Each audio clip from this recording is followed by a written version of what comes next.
नमस्कार, मैं doctor Rajeev Kakkar, Regency hospital Kanpur. बदलते मौसम के साथ में कुछ अच्छा कुछ बुरा हो जाता है। जी हाँ, मौसम अच्छा हो रहा है, गर्मी जा रही है, बरसात आ गई है।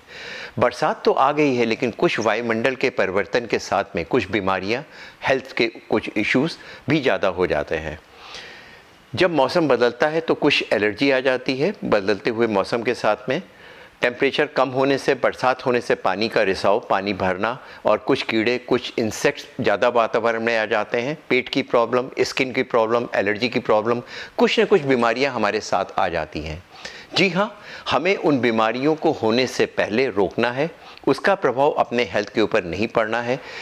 क्या करें जो हमें उससे, मौसम तो अच्छा हो, हम लोग उसको एंजॉय तो करें, हम उसका आनंद तो लें, लेकिन उससे संबंधित बीमारियां हमारे शरीर पे ना हो। सबसे पहला जो मुख्य चीज़ होती है बदलते मौसम के साथ में, अक्सर आपने सुना होगा, मौसम बदल रहा है हमें जुकाम हो गया, मौसम बदल रहा है हमें सांस फूलने लगी। इसका कारण है बदलते मौसम के साथ में जिस समय ह्यूमिडिटी बढ़ती है, उस समय वायुमंडल में होने वाला प्रदूषण पर यूनिट एरिया में जब आप सांस लेते हैं उसका कंसंट्रेशन बढ़ जाता है। वो पार्टिकल्स जो धूल गर्दा के हैं वो सेटल होने लगते हैं, ज़मीन में आ जाते हैं और हमारे सांस के द्वारा नाक से होते हुए फेफड़े में आते हैं। नाक की सूजन हो जाती है, कभी कभी हमें जुकाम ज़्यादा आता है, छींकें आती हैं तो आती चली जाती हैं, नाक बंद हो जाती है, खांसी आती है और कभी कभी उसकी वजह से सांस फूलने लगती है। अगर मौसम बदल रहा है, आप एलर्जिक हैं, आपको मालूम है इस मौसम में आपको परेशानी हो रही है, पहले से डॉक्टर से संपर्क करें। जो सांस की दवाइयाँ, जो एलर्जी की दवाइयाँ उसको शुरू से पहले से लेने लग जाए तो शायद हमें वो परेशानियाँ उतनी नहीं होंगी जितना कि हमें कभी हॉस्पिटलाइजेशन की ज़रूरत पड़े या इंजेक्शन की ज़रूरत पड़े या दवा की मात्रा की ज़्यादा ज़रूरत पड़ जाए। उसके साथ में बरसात के समय कुछ समय पानी भरता है, कुछ इंसेक्ट्स, कुछ ऐसे कीड़े जन्म ले देते हैं जिससे हमें इन्फेक्शन हो जाता है। अक्सर हम देखते हैं हमें पेट का इन्फेक्शन हो गया, लूज़ मोशंस हो गए। इस मौसम में हमें बाहर का खाना पीना अवॉइड करना चाहिए। अगर लूज़ मोशंस या वोमिटिंग शुरू हो गई है तो लगातार हमें कुछ न कुछ हाइड्रेशन के लिए कुछ न कुछ लिक्विड लेते रहना चाहिए। हैवी चीज़ खाना बंद कर दें, बाहर खाना हम लोग बिल्कुल बंद कर दें और स्पेशली वो लोग जो बुज़ुर्ग हैं, प्रेग्नेंट हैं या फिर जो बच्चे हैं जिनको इन्फेक्शन के ज़्यादा चांसेस हो जाते हैं, जिनकी इम्यूनिटी कम है, उन दवाइयों पर है जिससे हमारी प्रतिरोधक क्षमता ख़राब है, उसका सेवन ना करें। अगर हमारा पेट अक्सर ख़राब रहता है उसका ध्यान रखें, हल्का लें, घर की बनी हुई चीज़ें लें या वहाँ जहाँ खाने में इन्फेक्शन होने के चांसेस कम होते हैं वो चीज़ें लें।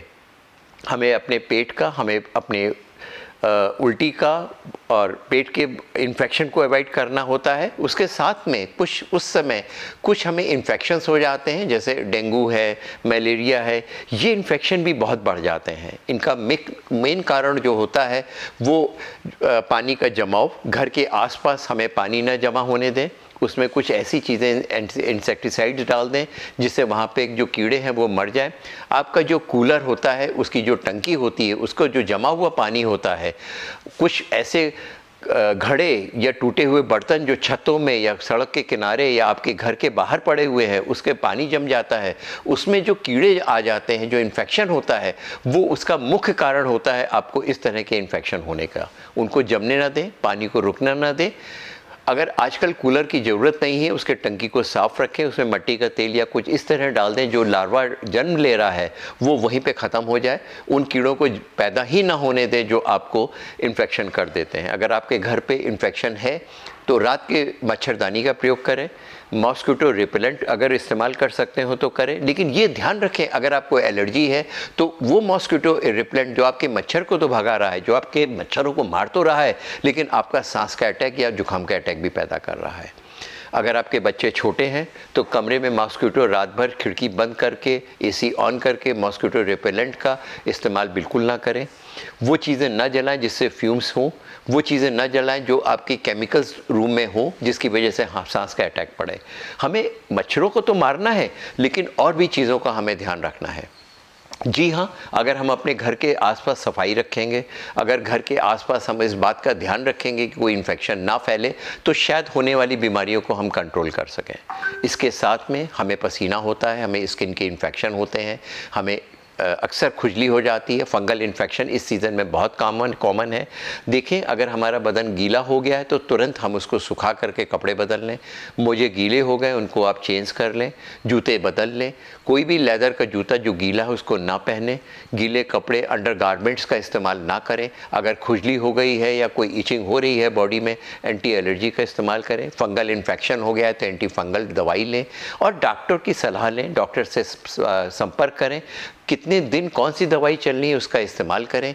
अगर थोड़ा सा भी इस्तेमाल कर लेंगे, थोड़ा सा भी अपने हेल्थ के ऊपर ध्यान रख लेंगे तो इस बदलते मौसम को आप आनंद भी ले सकते हैं और होने वाले परिवर्तन के वजह से जो बुखार या खांसी, एलर्जी हो रही हैं उनको भी आप रोकथाम कर सकते हैं। अगर आपको ये एपिसोड पसंद आया हो, इसको लाइक करें। इस समय बहुत सारे लोगों के हम लोगों के पास मैसेज आ रहे हैं, काफ़ी लोग, हज़ारों लोग देख रहे हैं। आपको किस टॉपिक पर हम लोगों को बात करनी है उसको शेयर करें, हम लोगों को बताएं जिसके विषय में हम लोग बात कर सकते हैं। Thank you for watching your friendly doctors.